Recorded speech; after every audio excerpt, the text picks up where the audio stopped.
Saludos cordiales. Damos inicio al tercer video del curso de Economía Pública dentro del marco de la especialización en Gerencia de la Hacienda Pública de la Corporación Universitaria del Caribe, SECAR. Estamos en cuarentena obligatoria, en aislamiento social preventivo en el marco de la pandemia del coronavirus y que pues espero que ustedes también estén en sus casas haciendo o en uso del tiempo y transcurriendo el desarrollo académico de la especialización a nivel del curso de Economía Pública, que es el que nos compete en esta oportunidad para prever las sesiones que tendremos en directo vía también virtual el próximo viernes y sábado. Entonces vamos al inicio al tercer video con las explicaciones e inducciones respecto al tema del gasto público, que es un tema fundamental en materia de la economía pública del país y de cualquier sociedad. Aquí estamos compartiendo un material que está asociado con el tema. Entonces, continuamos con el apoyo de estas diapositivas en términos de lo que es la teoría y práctica del gasto público. Ahí vamos a asumir el tema de la producción pública de bienes y servicios, la elección pública como forma de distribuir los bienes públicos por vía de gasto, el modelo que se utiliza para el análisis de la política de gasto, la evaluación y los tipos de gasto público que suelen estar presentes en una sociedad como la nuestra. Partamos de un hecho, ¿no? Y es que la producción pública de bienes y servicios tiene unas limitaciones, ¿no? En el video el primer video tuvimos claridad en términos de lo que era centro, izquierda y derecha como forma de política de configurar el gobierno y el Estado al mismo tiempo, ¿no? Y veíamos que de esa manera, entre más cerca o lejos esté del centro, más hacia la derecha o más hacia la izquierda, iba a ser también la característica de la producción pública de bienes y servicios. Volvemos a recordar, entre más los gobiernos están del centro hacia la derecha, la producción pública de bienes y servicios va a ser más restringida. Entre más está la franja de gobierno, el espectro político del centro hacia la izquierda, la producción pública de bienes y servicios va a ser mucho mayor. Es decir, hay una tendencia y un sesgo de la izquierda y del centro izquierda hacia la producción pública, y hay un sesgo de la y el centro derecha hacia la producción de bienes privados. De todas maneras, en el fondo hay un solo objetivo común, ¿no? Es la satisfacción de necesidades en la sociedad. Entonces vamos a mirar estas 5 formas de producción pública de bienes y servicios que en cierta manera justifican o no que haya bienes públicos en una sociedad como la nuestra. La primera forma son los monopolios naturales, ¿no? Que es la producción pública de bienes privados. Es decir, cuando el Estado solamente es el que puede producir este bien público, a pesar de que también los privados lo podrían producir. Pero en términos de pronto, porque son bienes estratégicos o que requieren un monopolio específico del Estado, como lo fue, por ejemplo, en el pasado. 2 ejemplos claros. Uno, el de las empresas que producían licores, ¿no? Eran monopolios rentísticos del Estado. Porque se corría el riesgo de que iban a hacer producciones que generar riesgo a la sociedad si caía en manos de los particulares. Lo mismo está pasando pasó pues con el monopolio, por ejemplo, de las empresas de correos, ¿no? En términos de que es un monopolio natural. Y decir, solamente lo producía el Estado como tal, lo prestaba el servicio público estatal. Y un ejemplo muy claro de estos monopolios naturales en Colombia es el caso de Indumil, ¿no? La producción de material bélico, de armas, está en un monopolio natural de exclusividad de Indumil. El segundo tipo de producción pública de bienes y servicios son la regulación e impuestos o subvenciones, que no es otra manera sino de controlar los precios de bienes públicos a través de 2 formas, regulándolos cuando los produce un particular, pero el Estado los regula, ¿sí? Los regula, o a través de impuestos haciendo subvenciones a los productores, ¿no? De tal manera que, en cierta forma, lo que se busca es tratar de no desincentivar o bajarle que los productores no pierdan estímulos ni incentivos y que se garantice la producción del bien en el mercado. Es el caso de algunos sectores agrícolas que son subvencionados por vía de subsidios, o en el caso de algunos grupos empresariales que tienen exenciones tributarias, que son una manera de subvencionar la forma de producir esos bienes públicos, pero de manera privada. La tercera producción son las fallas en la intervención del Estado, ¿sí? En cierta manera, a veces así como falla el mercado, también falla el Estado. Entonces, a veces, ¿por qué falla el Estado? Falla porque hay información limitada, porque hay control limitado de las empresas privadas, que no todo lo controla el sector público. Hay control limitado de la burocracia, lentitud en los procesos para adaptar y para poner en marcha los programas. Y hay limitaciones impuestas por los procesos políticos, ¿no? Tienen intereses los gobiernos, los mismos grupos políticos con sus patrocinadores y con sus personas que los apoyan económicamente en las campañas políticas. Esas restricciones, en cierta forma, generan lo que llamamos una falla en la intervención del Estado y hace que la producción pública de bienes y servicios sea limitada, ¿no? Y en algunos casos fracase, ¿no? Éxito o fracaso va a depender mucho de qué tanta información tenga el Estado, qué tanto control tenga de las empresas privadas, qué tanto sea ágil la burocracia y qué tanto los procesos políticos no le generen restricciones a la producción de bienes públicos. Lo otro que también se habla a la manera de producir bienes públicos es el tema de la ineficiencia, ¿no? Cuando se compara la eficiencia del sector público frente al sector privado, pues, lo primero que sale a la luz es que el sector público siempre será ineficiente, cosa que en realidad no necesariamente es cierto, ¿no?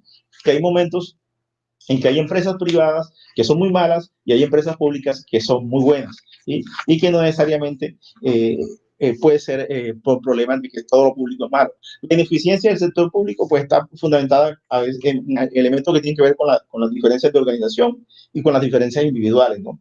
Hay restricciones a veces presupuestales, los objetivos no están claros, hay ausencia de competencias, hay problemas de remuneración y de incentivos. Entonces, eso genera ciertas ineficiencias que comparadas con el sector privado, pues lógicamente que hay una desventaja.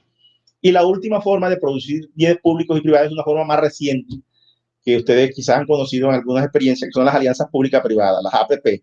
¿Sí? Las APP es una forma de que ya no es el riesgo de un lado o del otro, sino un riesgo compartido entre el sector público y el sector privado, que establecen unos acuerdos a partir de un proyecto, de un programa, y que se pone en funcionamiento con recursos privados y que el sector público genera una serie de beneficios o de concesiones, ¿no? Hay algunos peajes, algunas carreteras doble calzadas, algunos hospitales, algunas cárceles, algunas escuelas que funcionan en América Latina o en el país bajo la modalidad de alianzas público-privadas, APP. Entonces, miren que esas son las formas como se producen los bienes y servicios de manera pública, ¿no? Monopolios, regulaciones, fallas, ineficiencia y alianzas público-privadas. En términos concretos, ¿hacia dónde queremos llevar? Pues hacia una definición de gasto público que sea muy de la mano de, como diríamos en términos de Esteban Jaramillo, un tratadista de la Hacienda Pública en Colombia de vieja data. Es la inversión de los ingresos de las entidades políticas en la satisfacción de las necesidades públicas. Miren ahí cómo se subraya el término satisfacción de las necesidades públicas, ¿sí? Es la forma como el Estado asume por entera esa y por rol fundamental la satisfacción de las necesidades públicas. Pero entonces, ¿por qué el gasto público crece todos los años? ¿Por qué crece crecientemente comparado un año con otro? Pues esto se debe a una ley que hay desde el punto de vista del comportamiento del gasto público, ¿no? Es la ley de Wagner. La ley de Wagner, de Adolfo Wagner, un alemán del siglo pasado, que estableció a través de unos estudios a lo largo del tiempo que el volumen del gasto público tiende a crecer permanentemente en los estados en términos absolutos como en relativo. Es decir, en este sentido, la relación gasto público-PIB será mayor. Las funciones que asumen los gobiernos explican el crecimiento de los gastos públicos frente a los gastos totales. Es decir, año tras año usted compara un país con el respecto a cuál ha sido el comportamiento del gasto público y siempre va a ser creciente debido a que la tendencia es a crecer el gasto público, bien sea por crecimiento natural o bien sea por crecimiento inflacionario. Miren estas muestras. Como porcentaje del PIB, el gasto público del año 2000 a 2015, un grupo de países con base en un dato, miren, en verde el año 2000 y en amarillo el año 2015. Miren que en casi todos los países, miremos dónde, en todos, excepto en Uruguay, ¿sí? Que el gasto público se redujo, ¿no?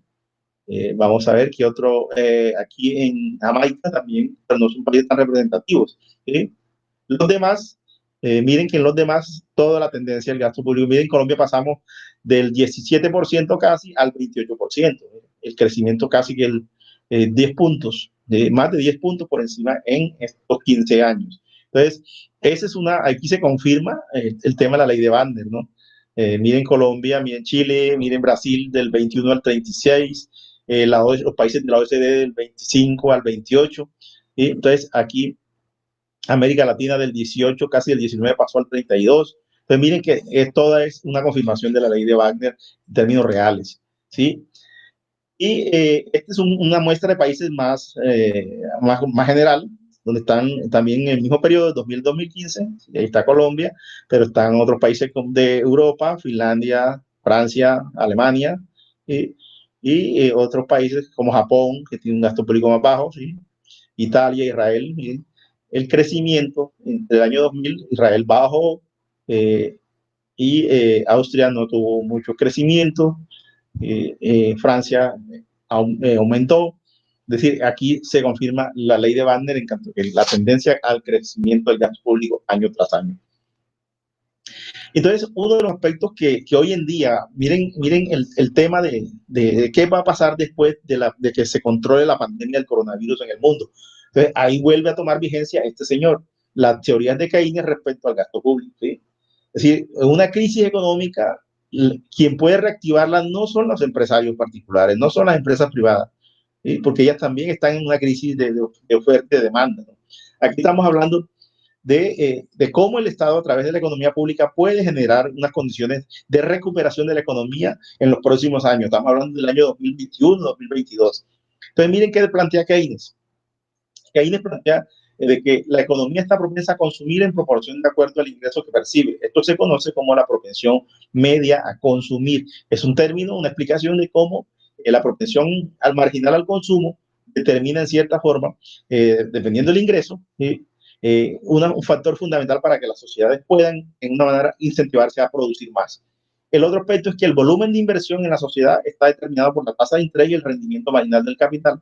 Luego, en situación de recesión, como estamos ahora, por carencia de oportunidades de inversión, se incrementa el ahorro, impidiendo la aplicación de recursos hacia la inversión.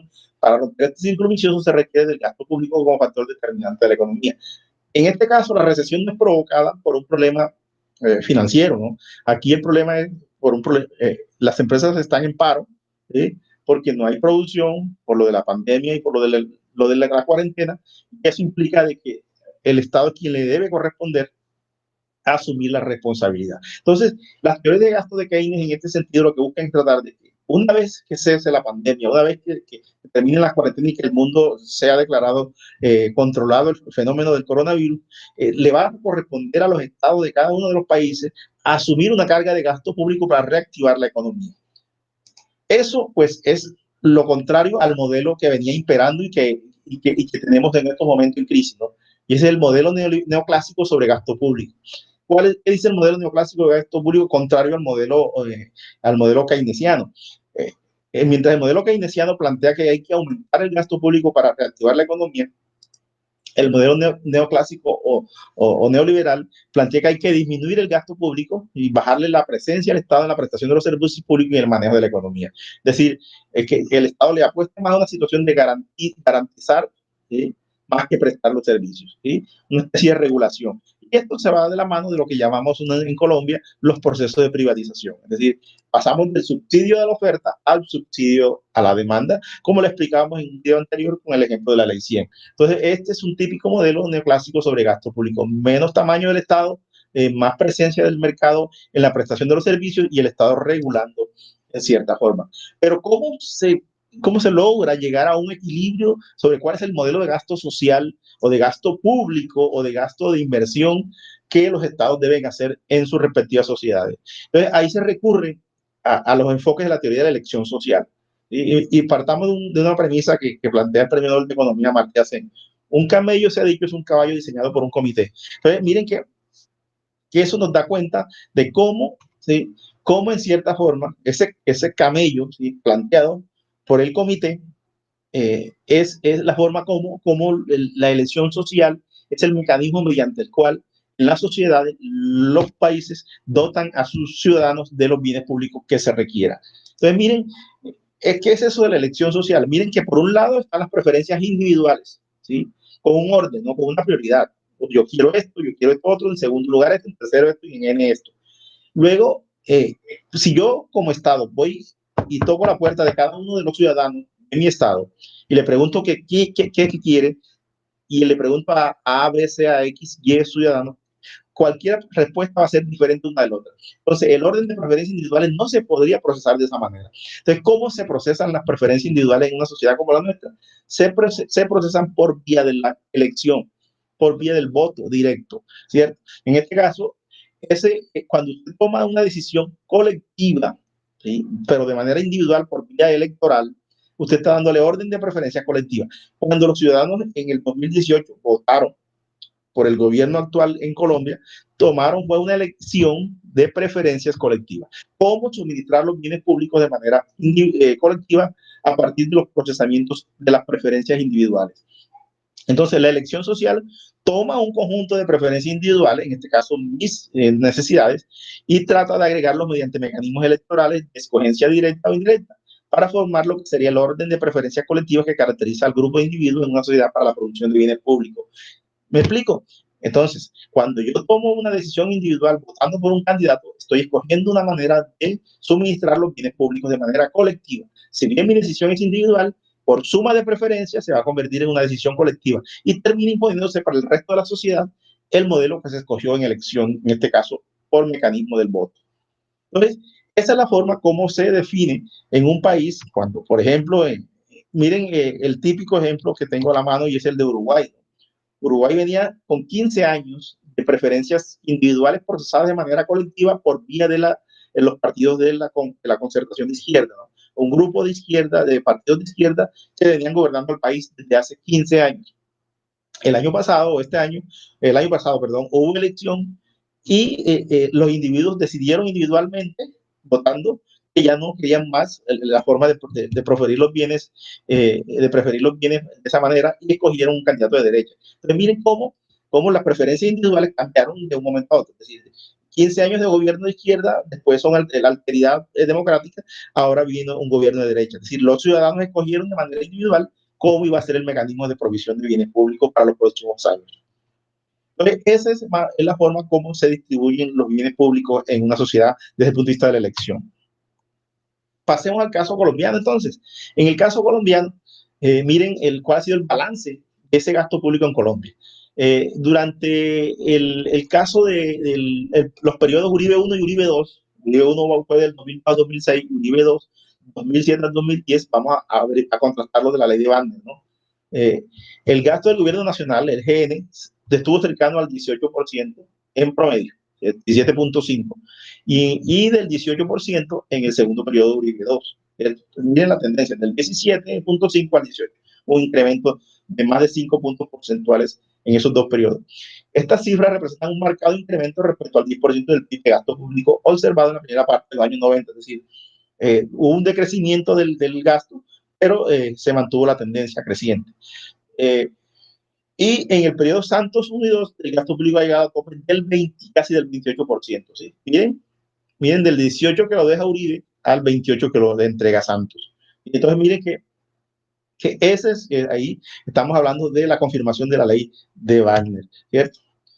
Ahora, ¿qué es importante en esto del ejercicio del gasto público visto como unos objetivos del sistema presupuestal? Es decir, el gasto público cumple un objetivo claro dentro del sistema presupuestal colombiano, porque es que es el que establece la forma como se asignan los recursos que son recaudados por vía tributaria o por vía de regalías o por vía de ingresos propios. Entonces, miren el cuánto, el qué y el cómo de esa distribución de los recursos por vía del sistema presupuestal. Primero, el cuánto, ¿no? Un equilibrio entre los ingresos y los gastos públicos que permita la sostenibilidad de las finanzas públicas en el mediano plazo. En Colombia, el cuánto está definido por la regla fiscal y está definida por el marco fiscal de mediano plazo. ¿Sí? En esa parte se trata de manejar la regla fiscal que determina que no puede crecer el gasto público más allá de los puntos y de las limitaciones que la misma regla le impone sobre el PIB. Y en términos del marco fiscal de mediano plazo, que es un mecanismo de planificación financiera que permite a los estados o a los gobiernos tener disponible unas restricciones anuales de ingresos y gastos para poder gastar y ejecutar en esos años. Segundo, el qué. Es una asignación de los recursos de acuerdo con las disponibilidades de ingresos y las prioridades de gasto. Es decir, el gasto social, el gasto establecido en la constitución política, el gasto a la población más desprotegida o el gasto de inversión para reactivar la economía, para generar unos procesos de economía de escala, la venta de activos públicos para convertirlos en obra pública. Es decir, el qué implica priorizar en qué voy a gastar lo que tengo disponible en mis ingresos. Y el cómo es una utilización eficiente de los recursos en un contexto de transparencia. Bueno, ya ahí tiene que ver mucho con la lucha contra la corrupción, tiene que ver mucho con los mecanismos de asignación del gasto por vía de los procesos de contratación, de hacerlo más transparente por vía de Colombia Compra Eficiente y de permitir un mayor rendimiento y una mayor optimización de los recursos. Entonces, el cuánto y el qué y el cómo implican apuntarle a esos tres objetivos del sistema presupuestal respecto al gasto público. De tal manera que nosotros vemos en Colombia, en esta gráfica ustedes van a mirar, hay un gasto público que está muy sujeto a una estructura del Estado que la hace muy grande y que no permite que el gasto público tenga recortes sustanciales a lo largo del tiempo. El 11% de los gastos en Colombia son apenas de inversión, mientras que el 89% son gastos corrientes. Entonces miren eso, 11 contra, es decir, que de cada 100 pesos que ingresa a Colombia, que recauda el país, solo 11 se destinan a inversión, mientras el 89% se destina a gastos corrientes. Y de eso, el 89% va para intereses, casi el 18%, y gastos de funcionamiento, el 82%. Los gastos de funcionamiento, pues como su definición lo establece presupuestalmente, se dividen en gastos generales, en transferencias y en servicios personales. Y de eso, pues las transferencias tienen el 78%, los gastos generales el 5%, los servicios personales el 17%. Entonces, entonces, miren que los objetivos respecto al gasto, que decíamos hace rato acá en las tres preguntas, el cuánto, el qué y el cómo se ven reflejados aquí, ¿no? El cuánto, en términos de que hay que meter en cintura el gasto del gobierno con disciplina fiscal, que es la regla, el marco fiscal de mediano plazo, que obliga a que los gobiernos solamente gasten hasta donde está autorizado en el marco fiscal, y de eso determina cuánto es el monto asignado de gasto público y su esquema de financiación para el periodo de gobierno respectivo. Entonces, ¿qué estrategias hay para controlar ese gasto público? O sea, ¿cómo los gobiernos logran controlar esas estrategias? Primero, fortaleciendo la restricción fiscal, que es lo que decíamos hace rato, de aplicar la regla fiscal, que es uno de los elementos que se van a discutir ahora después que pase la crisis de la pandemia, si debe o no permanecer la regla fiscal en el país para poder reactivar la economía. Segundo, generar instrumentos de planeación de mediano plazo, que ya lo hemos nombrado, el marco fiscal de mediano plazo y el marco de gastos de mediano plazo. Entonces, eso son instrumentos de planificación financiera. Y lo tercero es buscar puntos de articulación entre la planeación y la presupuestación. Sí, es decir, tratar de que los procesos vayan muy acorde, de que la planeación sea una planeación muy efectiva y que vaya ligada a la realidad y que tenga en cuenta las restricciones que hay en materia de recursos y que no se puede poner a soñar a una sociedad cuando no tiene con qué recursos cumplir esos sueños. El qué, que es la segunda pregunta, tiene que ver con que es lo más difícil porque hay mucha inflexibilidad en el ingreso, ¿no? Hay demasiadas rentas con destinación específica en la estructura del gasto público en Colombia y eso no le permite, en cierta manera, darle flexibilidad al gasto. Y la inflexibilidad en gasto también va ligado a que se hace a mucho uso y abuso de las vigencias futuras ordinarias y extraordinarias. Entonces, un gobierno, por ejemplo, un alcalde, como puede pasar en nuestras realidades, que llega el alcalde nuevo y encuentra que todos sus 4 años de presupuesto están comprometidos con vigencia futura. Entonces, miren qué margen de maniobrabilidad tiene un mandatario que fue elegido popularmente y que está respondiendo a una elección social, a unas preferencias individuales procesadas de manera colectiva mediante la elección y que lo va a amarrar de manos durante su periodo de gobierno. Entonces, de acuerdo con esa inflexibilidad en el ingreso y esa inflexibilidad en el gasto, el que determina la asignación de recursos de acuerdo con las prioridades de inversión, que en cierta forma, pues, como el caso nuestro en Colombia, apunta más a que debe de resolverse el problema de la inequidad. Y esa inflexibilidad están aquí, planteadas en esta estructura, ¿no? El 66% del presupuesto de inversión en Colombia es inflexible, o sea, no se puede modificar. ¿Sí? Lo prueban los alcaldes, los gobernadores y los mismos presidentes. Solo el 34% es el margen de flexibilidad que tiene un presupuesto para un mandatario. Miren que la inflexibilidad, estamos hablando de fondos especiales como FOSIGA, regalías, solidaridad pensional, compensación ambiental, defensa y justicia, que dan el 14%. La renta para fiscales es el 17%, la vigencia futura es el 25% para obras viales y de infraestructura. por ley el 10% de las inflexibilidades en vacunas, en universidades, en juegos deportivos. Y el presupuesto flexible se va en un crédito, en pagar crédito externo el 7% ante organismos multilaterales de crédito, y en proyectos prioritarios del gobierno apenas el 27%. Miren el margen de maniobrabilidad que un mandatario tiene en términos de gasto público, solo el 27% a nivel de inversión. Pero es un margen muy limitado, es una estrechez que no permite, de cierta forma, que los gobiernos puedan darle prioridades a sus banderas programáticas.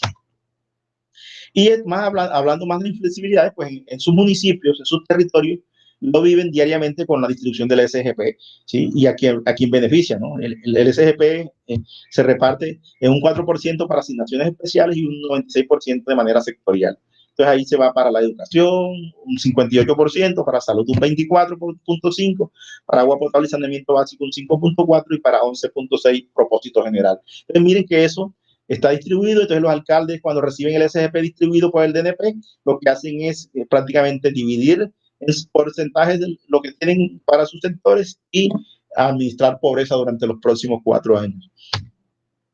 Entonces, así ocurre con la ley 358 del 97, que establecía los semáforos para el endeudamiento, como muchos de ustedes conocen, y que pueden en cierta manera revisar en la ley 358, que un municipio no puede endeudarse más allá, dependiendo del semáforo en que esté, si está en verde, si está en amarillo, si está en rojo, pues va a determinar el nivel de endeudamiento. Lo mismo que las limitaciones de gasto en el 80% de libre destinación para el caso de los departamentos y municipios. Y que el país tiene unos desafíos estructurales en materia de gasto público inmensos, ¿no? El sistema general de participación es que se lleva el 7% del PIB, las regalías que van por encima del 4.5% del PIB, la seguridad social que está en salud y pensión, una bomba pensional del 31% de la población económicamente activa contribuye al régimen, solo el 31%, imagínense. El gasto público social que está en el 13% del PIB, y el nuevo escenario de ahora que estamos un poco en duda del postconflicto y las proyecciones de su financiamiento. Entonces miren que son desafíos permanentes en Colombia en materia de las transferencias territoriales, cómo van creciendo cada día. El sistema de general de regalías que se reformó en el 2012 también plantea una nueva forma de distribuir los recursos, ¿sí? Y pues lo que decíamos de la bomba pensional y la manera como el gasto público en Colombia tiene una composición y evolución muy, muy flexible, que es la que nos permite que pueda en cierta manera resolverse los problemas de prioridad gubernamental para la sociedad, y que en términos generales el gasto público es la forma como la sociedad determina en qué se gastan los recursos del Estado por vía de bienes y servicios públicos. Muchas gracias. Damos por terminada la sesión tercera del curso de Economía Pública.